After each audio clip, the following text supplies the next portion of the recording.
Ielts 14, Tests 1 to 4. Published by Cambridge University Press and Uckles 2019. This recording is copyright. Test 3. You will hear a number of different recordings and you will have to answer questions on what you hear. There will be time for you to read the instructions and questions, and you will have a chance to check your work. All the recordings will be played once only. The test is in 4 sections.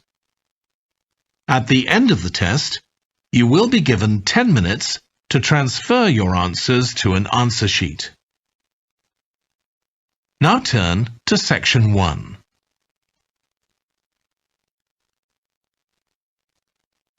Section 1. You will hear a man phoning the customer services manager of a hotel to get information about holding a conference there. First, you have some time to look at questions 1 to 5.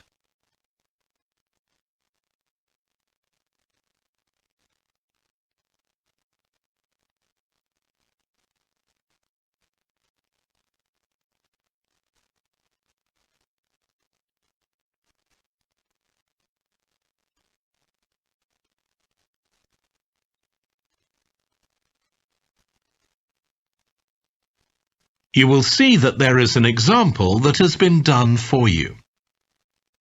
On this occasion only, the conversation relating to this will be played first.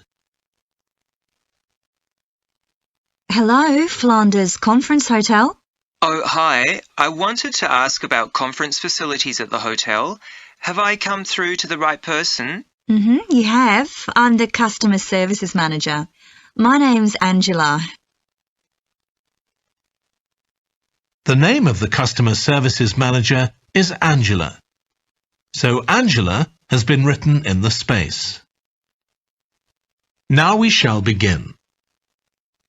You should answer the questions as you listen because you will not hear the recording a second time. Listen carefully and answer questions 1 to 5. Hello, Flanders Conference Hotel. Oh, hi. I wanted to ask about conference facilities at the hotel. Have I come through to the right person? You have. I'm the customer services manager. My name's Angela. So, how can I help you? Well, I'm calling from Barrett and Stanson's. We're a medical company based in Perth. Oh, yes? And we're organising a conference for our clients to be held in Sydney. It'll be held over 2 days, and we're expecting about 50 or 60 people. When were you thinking of having it? Sometime early next year, like the end of January. It'd have to be a weekend. Let me see. Our conference facilities are already booked for the weekend beginning January the 28th. We could do the first weekend in February. How about January the 21st? I'm afraid that's booked too. Well, let's go for the February date then. So, that's the weekend beginning the 4th. Okay. Now, can you tell me a bit about what conference facilities you have? Sure. So, for talks and presentations, we have the Tesla room. Sorry? Tesla, that's spelled Tesla. It holds up to 100 people and it's fully equipped with a projector and so on. How about a microphone? Yes, that'll be all set up ready for you. And there'll be one that members of the audience can use too, for questions if necessary. Fine. And we'll also need some sort of open area where people can sit and have a cup of coffee. And we'd like to have an exhibition of our products and services there as well, so that'll need to be quite a big space. That's fine. There's a central atrium with all those facilities, and you can come before the conference starts if you want to set everything up. Great. And I presume there's Wi-Fi? Oh, yes. That's free and available throughout the hotel. Okay. Would you also like us to provide a buffet lunch? We can do a 2-course meal with a number of different options. What sort of price are we looking at for that? Well, I can send you a copy of the standard menu. That's $45 per person. Or you can have the special for $25 more. I think the standard should be okay, but yes, send me the menu. Before you hear the rest of the conversation, you have some time to look at questions 6 to 10.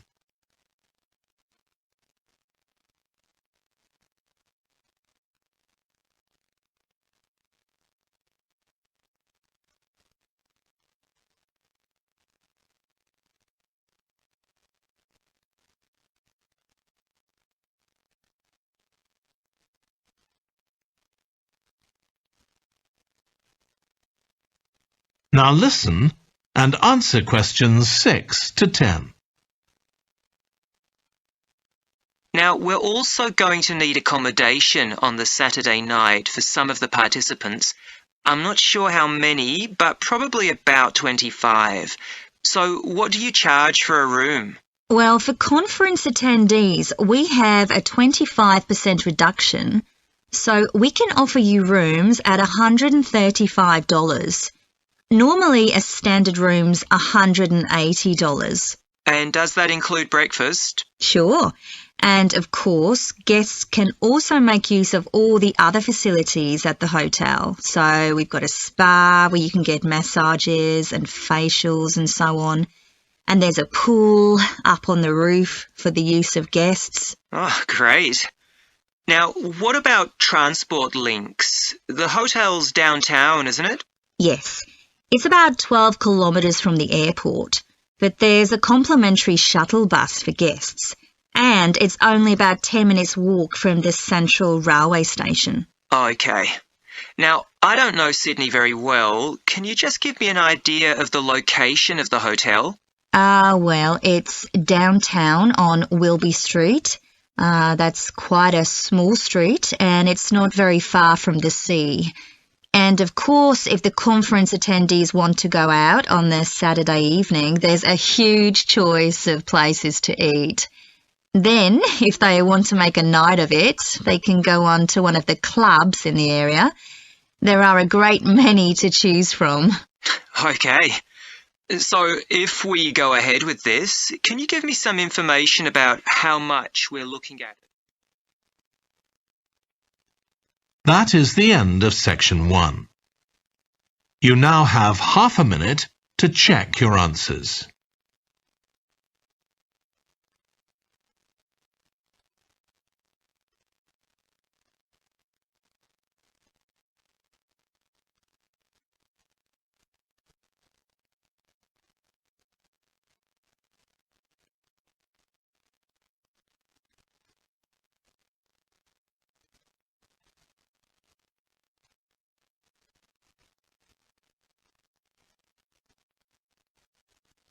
Now turn to section 2.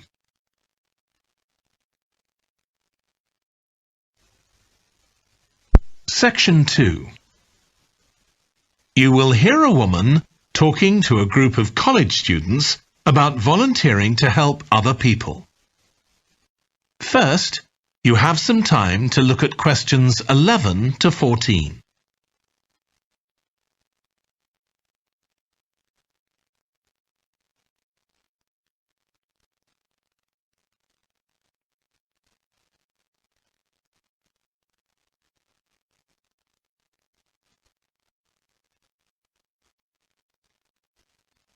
Now listen carefully and answer questions 11 to 14.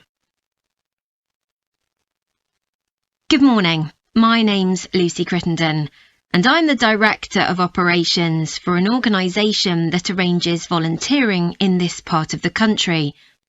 I'm hoping I can persuade one or two of you to become volunteers yourselves. Let me start by briefly explaining what we mean by volunteering. Volunteers are teenagers and adults who choose to spend some time unpaid helping other people in some way. Most volunteers devote 2 or 3 hours to this every week, while a few do much more. The people they help may have physical or behavioural difficulties, for example. Volunteers can do all sorts of things, depending on their own abilities and interests. If they're supporting a family that's struggling, for example, they may be able to give them tips on cooking, or recommend how to plan their budget, or how to shop sensibly on their income. They might even do some painting or wallpapering, perhaps alongside any members of the family who are able to do it. Or even do some babysitting, so that parents can go out for a while. The benefit from volunteering isn't only for the people being helped. Volunteers also gain from it. They're using their skills to cope with somebody's mental or physical ill health, and volunteering may be a valuable element of their CV when they're applying for jobs. Employers usually look favourably on someone who's given up time to help others. Significantly, most volunteers feel that what they're doing gives them a purpose in their lives. And in my opinion, they're lucky in that respect, as many people don't have that feeling. Before you hear the rest of the talk, you have some time to look at questions 15 to 20.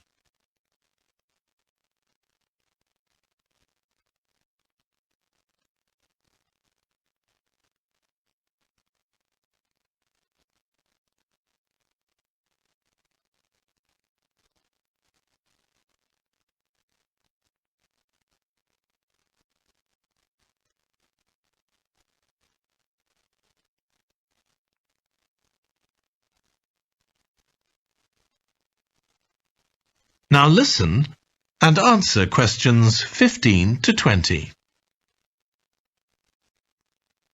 Now I'd like to tell you what some of our volunteers have said about what they do, to give you an idea of the range of ways in which they can help people. Habib supports an elderly lady who's beginning to show signs of dementia. Once a week they, along with other elderly people, go to the local community centre where a group of people come in and sing.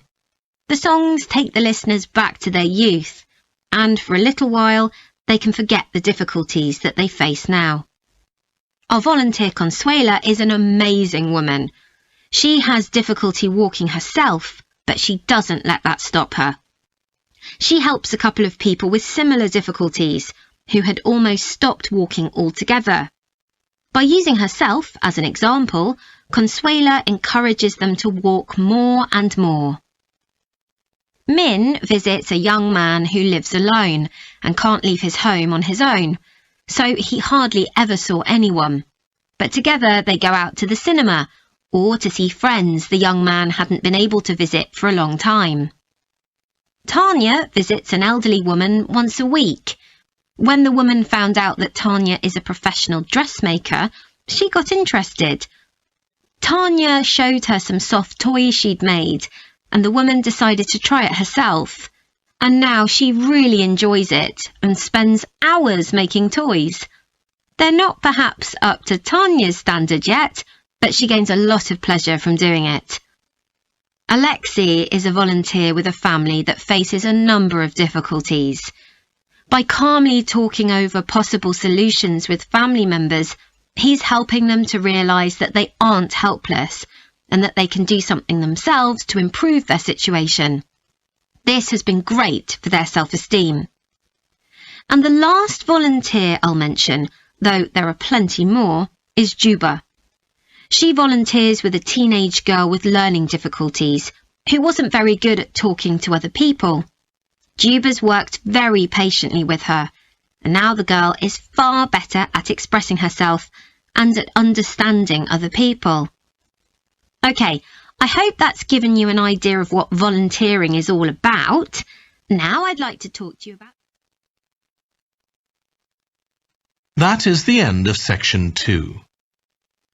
You now have half a minute to check your answers.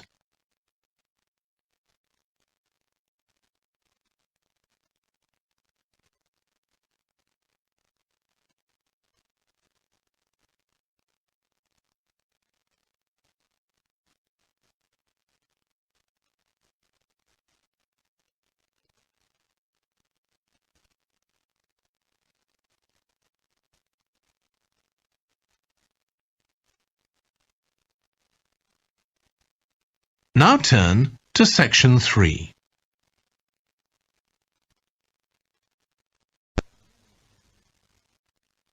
Section 3.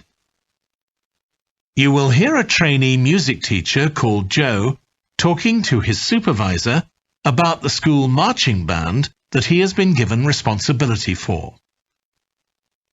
First, you have some time to look at questions 21 to 26.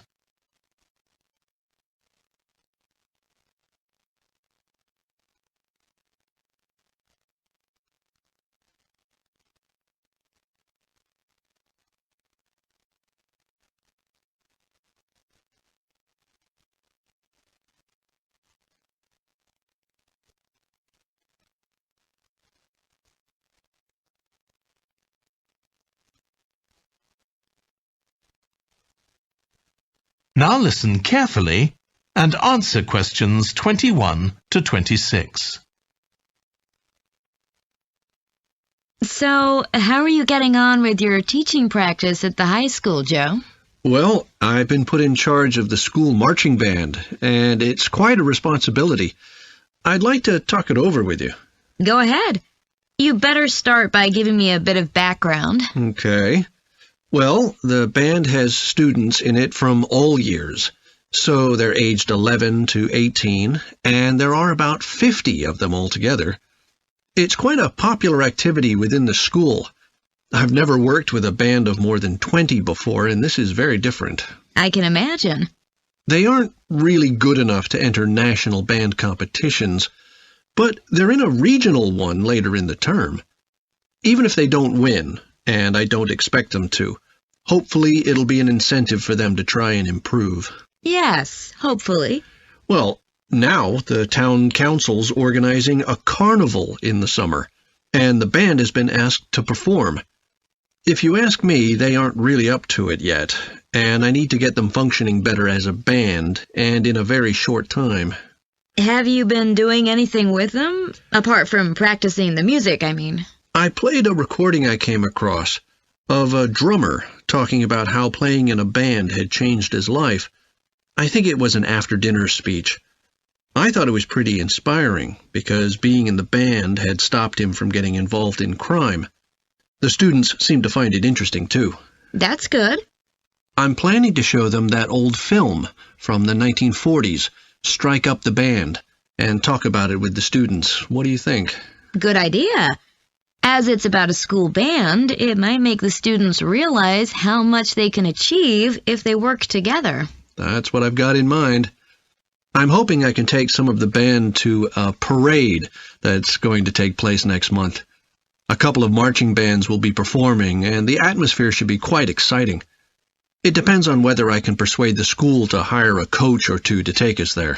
They sound like good ideas to me. Thanks. Before you hear the rest of the discussion, you have some time to look at questions 27 to 30.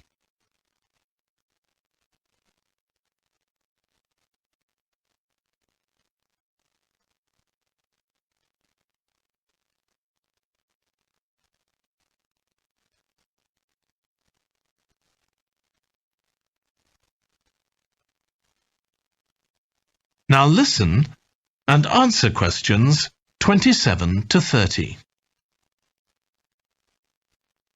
Can I tell you about a few people in the band who I'm finding it quite difficult to cope with? I'm sure you'll have some ideas about what I can do. Go ahead. There's a flautist who says she loves playing in the band. We rehearse twice a week after school, but she's hardly ever there.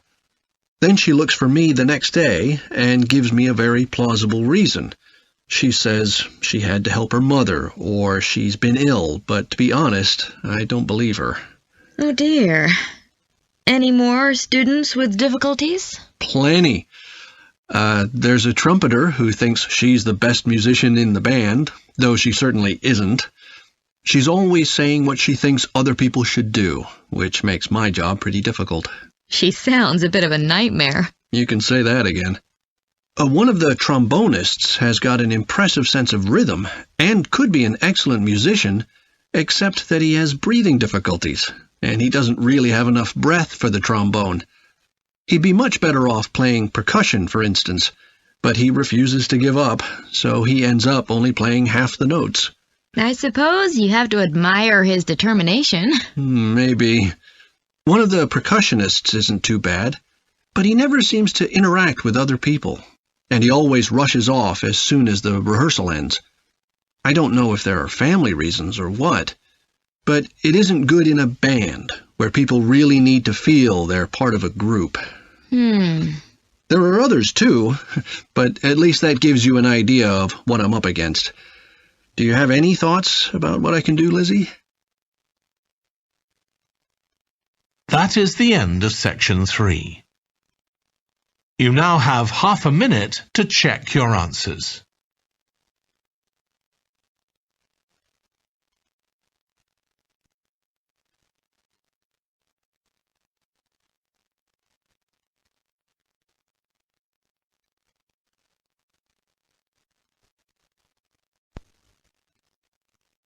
Section 4. You will hear a British University lecturer in music talking about concerts in an arts festival. First, you have some time to look at questions 31 to 40.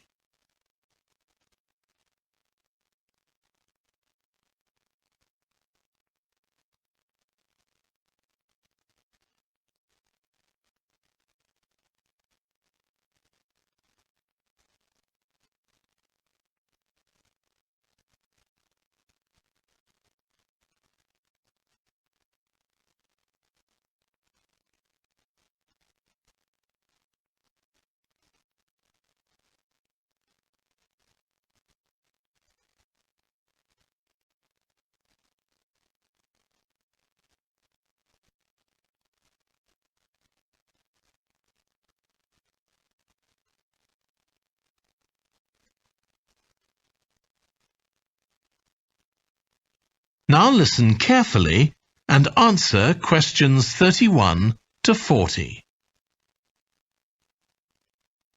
As you all know, the university is planning an arts festival for later this year, and here in the music department we've planned 3 concerts.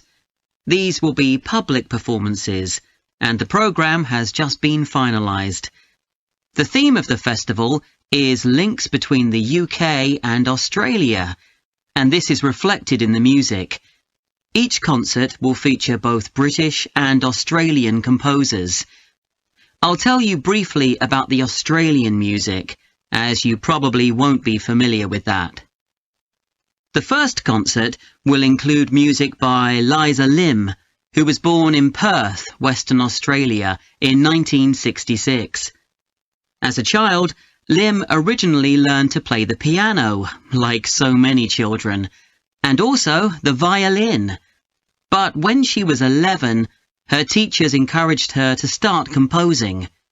She found this was her real strength, and she studied and later taught composition, both in Australia and in other countries. As a composer, she has received commissions from numerous orchestras, other performers, and festivals in several countries. Liza Lim's compositions are vibrant and full of energy, and she often explores Asian and Australian Aboriginal cultural sources, including the native instrument, the didgeridoo. This is featured in a work called The Compass. Her music is very expressive, so although it is complex, it has the power of connecting with audiences and performers alike. In the festival, we're going to give a semi-staged performance of the Oresteia. This is an opera in 7 parts, based on the trilogy of ancient Greek tragedies by Aeschylus. Lim composed this when she was in her mid-20s, and she also wrote the text, along with Barry Kosky. It's performed by 6 singers, a dancer, and an orchestra that, as well as standard orchestral instruments, includes electric guitar and a traditional Turkish stringed instrument. Lim wrote that because the stories in the tragedies are not easy to tell. The sounds she creates are also disturbing, and they include breathing, sobbing, laughing, and whistling. The work lasts around 75 minutes, and the rest of the concert will consist of orchestral works by the British composers Ralph Vaughan Williams and Frederick Delius.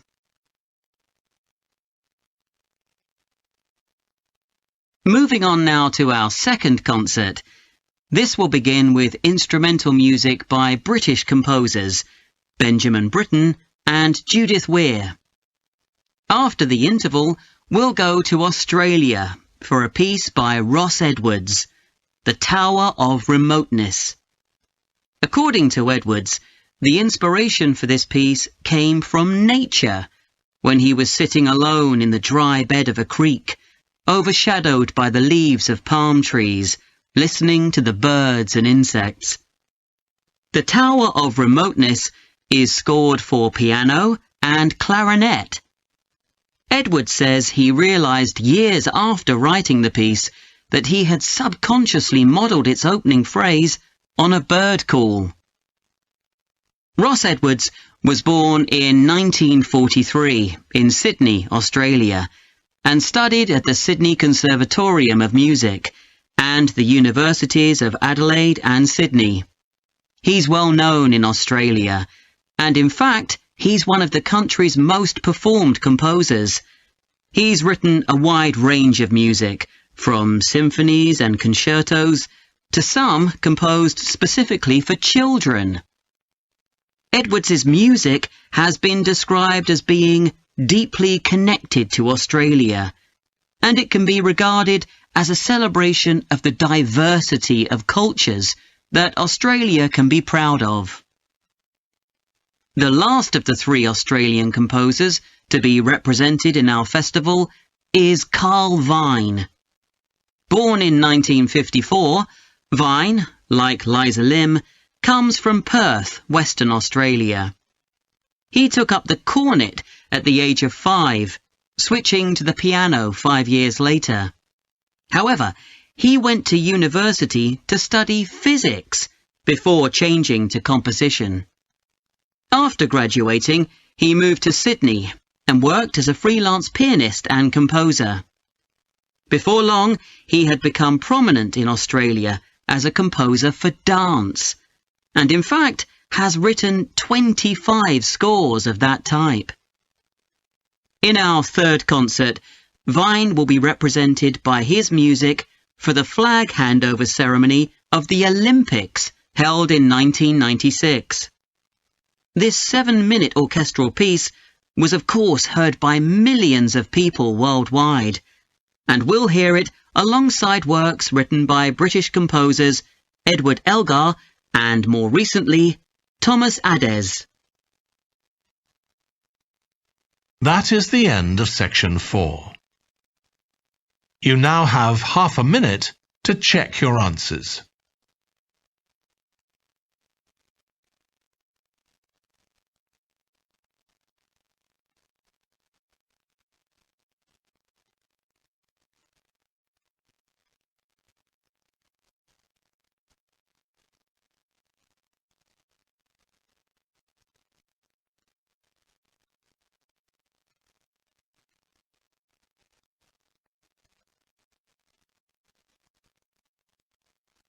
That is the end of the listening test. In the Ielts test, you would now have 10 minutes to transfer your answers to the answer sheet.